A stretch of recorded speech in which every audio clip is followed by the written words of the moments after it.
السلام عليكم ورحمة الله، ازيكم عاملين ايه؟ يا رب تكونوا بخير وكل سنة وانتم طيبين. النهاردة هنعمل وصفة المسقعة المصرية الجميلة من غير لحمة. اقتصادية وسهلة جدا جدا جدا. ده بتنجان اهو، ممكن تستخدمي البتنجان اللي هو الرومي، ممكن تستخدمي البتنجان ده. المهم بس يبقى اهم حاجة متقطع قطع زي ما انتم شايفين كده، مش صغيرة قوي قوي ومش كبيرة قوي برضو، علشان يبقى سهل في الاكل.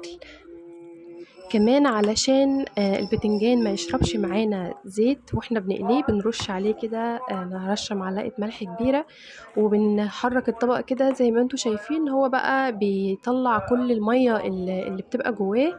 اهو هنا تقريبا كان مرة حوالي، اصل انا سبته كتير بصراحة، يعني سبته حوالي 3 ساعات. احنا ممكن نسيبه ساعة واحدة بس، او بالكتير ساعة ونص، يعني مش لازم يقعد كتير قوي. اهو هنا بقى بنطلع كل المية دي. ممكن ان احنا نغسله ونصفيه، وممكن نستخدمه كده على طول، بس مش هنضيف ملح في الاخر خالص، وناخد بالنا من الخطوة دي. انا هنا بحب المسقعة بالبطاطس، ممكن تستغني عن البطاطس لو انتي مش حابة. هنجيب بطاطس ونقطعها برضو مكعبات صغيرة كده زي ما انتوا شايفين.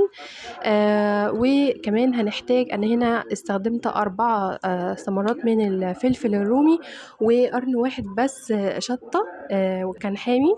والطماطم برضو مش كتير، يعني انا هنا دول تقريبا كانوا حوالي نص كيلو طماطم، طبعا برضو تبقى حمرا ومستوية عشان الصلصة تدينا طعم حلو وبيبقى لونها حلو. ودول حوالي 7 8 فصوص توم، يعني يدونا تقريبا معلقة كبيرة من التوم المهروس. الفلفل برضو هنقطعه قطع، بس ما تبقاش صغيرة قوي قوي، لان ده اصلا كده بيكش في القلية، فبرضو عشان يبقى طعمه باين وشكله باين معانا في الطبق. اما الحامي قطعته شرايح صغيرة كده، علشان هنحطه دلوقتي نستخدمه في الاول خالص مع الثوم، وهو صغير كده بيدي تيست حلو قوي.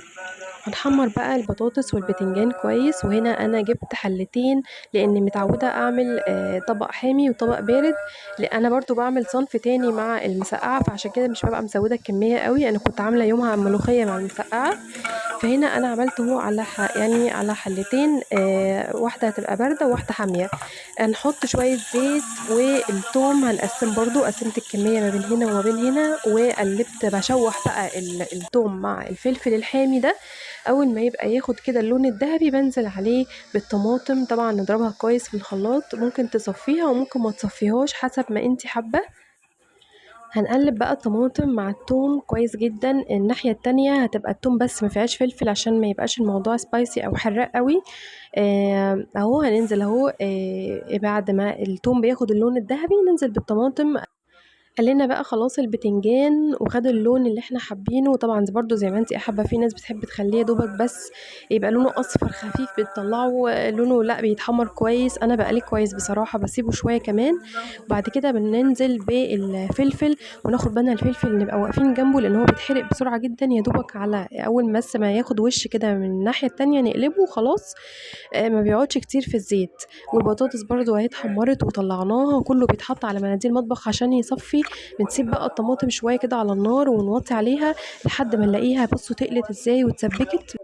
هنضيف ساعتها نص كوباية مية وشوية خل صغيرين، ونقلب كده، طعم الطماطم بيبقى أحلى كتير بعد ما بتتسبك. هنضيف بس شوية مية صغيرين، عشان بقى نحط كل الحاجات بتاعتنا معاها، وهنديها تقليبة حلوة. بس ما ننساش الفلفل الأسود، هنحط دلوقتي رشة فلفل أسود. لو حابة تحطي كمون ممكن، ولكن لو يعني هو مش إلزامي يعني. هو بالفلفل بس بتبقى طعمها احلى كتير، الكمون بيوديها في حتة تانية كده، ما يعني ما حبيتهاش بالكمون يعني. فهو ما بتحتاجش غير ملح وفلفل وبس.